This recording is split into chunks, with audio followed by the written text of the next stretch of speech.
Ce navire, c'est pas tout à fait celui qu'on voit derrière, ça c'est un prototype.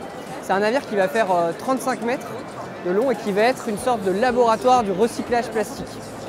Donc un peu l'équivalent de la Calypso de Cousteau, mais version protection de l'océan et lutte contre la pollution plastique. Et ce bateau, il va embarquer à bord des systèmes de recyclage qui sont accessibles au plus grand nombre, donc les pays les plus pauvres, qui permettent de transformer les déchets pour en faire des ressources, dans le but de créer des petites économies du recyclage partout dans le monde et donc d'éviter que ce plastique se déverse dans l'océan.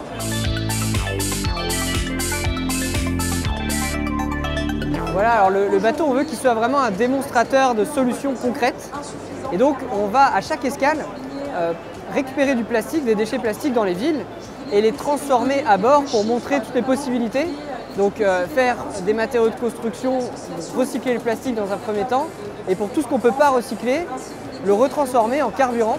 Et ce carburant-là, pour faire la démonstration, il alimentera en partie le bateau autour du monde.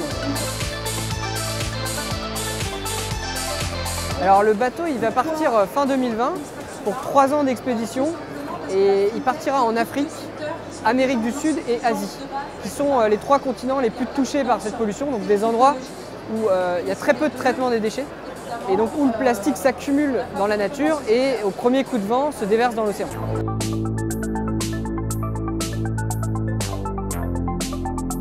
Non, alors l'idée du coup de ce bateau, c'est vraiment pas de nettoyer l'océan, parce que malheureusement la majorité du plastique qui entre dans l'océan, c'est énorme parce que ça représente 20 tonnes toutes les minutes, la majorité coule ou se dégrade en particules.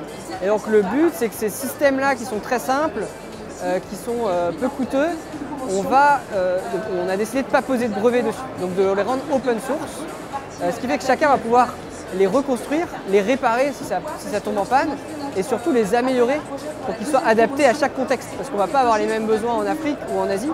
Donc l'idée, c'est que grâce à l'intelligence collective, la solution va évoluer de pays en pays et va pouvoir être reconstruite avec les matériaux et les outils qu'on trouve sur place.